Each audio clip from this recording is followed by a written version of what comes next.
વધુ ભણેલી દીકરીને મમ્મી એમ કે છોકરો નહીં મળે. આ ડિગ્રી સાથે ડિગ્રીના લગ્ન નથી કરવાના, સમજદારી સાથે સમજદારીના લગ્ન કરવાના છે. ડોક્ટર સાથે ડોક્ટર પરણશે એથી સુખી નહીં થઈ જાય. બે સમજદાર લોકો પરણશે તો સુખી થશે. મા બાપ ઘર જોવા જાય ને ત્યારે જઈને કે, બેન લાઈવ ના કરશો પ્લીઝ. મા બાપ ઘર જોવા જાય ને તો જઈને કે 6 એસી છે, મોટું ઘર છે, ઘરમાં 6 એસી છે. એકચ્યુઅલી પહેલો ઝઘડો ક્યાં થશે ખબર છે? એકને 18 ટેમ્પરેચર જોઈશે ને એકને 24. મનનું ટેમ્પરેચર માપજો તો સમજાશે કે આ બે જણા એક રૂમમાં જીવનભર સૂઈ શકશે કે નહીં. આપણે ભૂલી જઈએ છીએ કોની પાસે કેટલા પૈસા છે, કોણ કેટલા પૈસા છે, સગવડ છે, એનાથી કેટલું સુખી છે એવું જજમેન્ટ લઈએ છીએ. સુખી ઘરના છે, સુખી નથી, ઘરમાં સગવડ બહુ છે એમ ચોક્કસ કહો. હમણાં 2 દિવસ પહેલા જ શાહરૂખ ખાન કેટલા પૈસા પોતાની સિક્યોરિટી પાછળ વાપરે છે એનો વિડીયો ફરતો હતો. એક આગળ ટ્રાફિક ક્લિયરન્સ ને આટલા ગાર્ડ ને આટલું ફલાણું ને આટલું આમ ને આટલું તેમ, એને લાઈફનું થ્રેટ છે. સુખી છે? હું તમે નિરાંતે બેઠા છીએ ને ગાર્ડ વગર, અહીંયા ઊભું જ કોક આમ,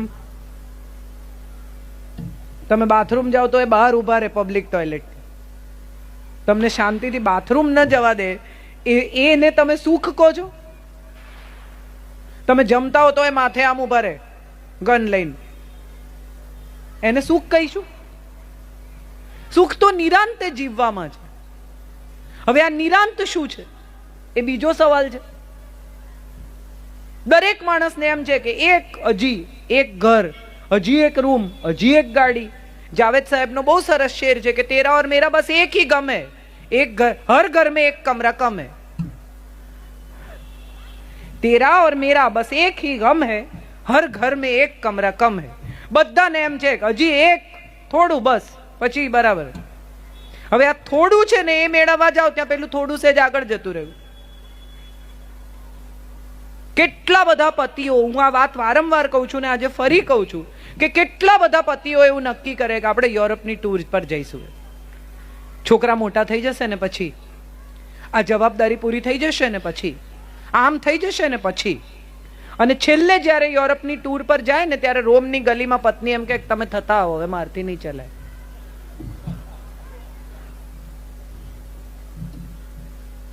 હું એમ માનું કે એના કરતા 2 જણા ડુમ્મસના દરિયા કિનારે જઈને હાથમાં હાથ નાખીને આથમ તો સૂર્ય જુએ ને, એ સ્મૃતિ બહુ મહત્વની છે. આ સ્મૃતિ જીવનભર તમારી સાથે ચાલશે. આજે શું કરવા ભેગા થયા છો? સ્મૃતિ વાગોળવા જ ભેગા થયા છો. આટલા લોકો આટલે દૂરથી શું કામ આવ્યા છે? જમવા ના, એમના મિત્રોને મળવા, એમની સ્મૃતિ વાગોળવા, એમની મજા યાદ કરવા. તો યાદ શું રહે છે? ઘરમાં કોઈ આમ ફોટો લગાવે છે? આપણે કેવા ફોટા લગાવીએ છીએ? કહો મને, કેવા ફોટા લગાવીએ છીએ? હલો, છો કે ઊંઘી ગયા? હસતા કેમ? ગુસ્સામાં ઝઘડતા ફોટા પાડી લો, તરત લગાવો દિવાલ પર કે આ બી તો સ્મૃતિ છે. નથી? મમ્મી પપ્પા ઝઘડતા હોય ત્યારે છોકરા ફોટા પાડી લે, લાવો જલ્દી ફોટો પાડી લો, આ લગાડવા કામ લાગશે. એવું યાદ આવે છે કોઈ દિવસ? સારા ખુશીના ઉત્તમ પ્રસંગો, હસતા મજા કરતા એવા જ ફોટા આપણે રાખીએ છીએ, એવા જ ફોટા આપણે લગાવીએ છીએ. કેમ? કારણ કે સુખદ સ્મૃતિ જ આપણને સૌને ગમે છે. દુઃખદ સ્મૃતિ આપણે પોતાની પાસે રાખવા માંગતા નથી. પણ મજા શું છે એ હું તમને કહું, તરત જ એનાથી વિરુદ્ધ. હમણાં દિવાળીમાં બધી બહેનો કામ કરે છે દિવાળીનું, હા કે ના? માળિયા પરથી બધું ઉતાર્યું, હા કે ના? ઉતારતી વખત એવું નક્કી કર્યું કે હવે બધું નકામું કાઢી નાખવું છે, હા કે ના? પણ મુકતી વખતે કશું નકામું લાગ્યું, કબાટ ખાલી કર્યું, એવું નક્કી કર્યું કે આ બધા જૂના બ્લાઉઝ હવે રાખીને શું કરવા, મને ટાઈટ થાય છે.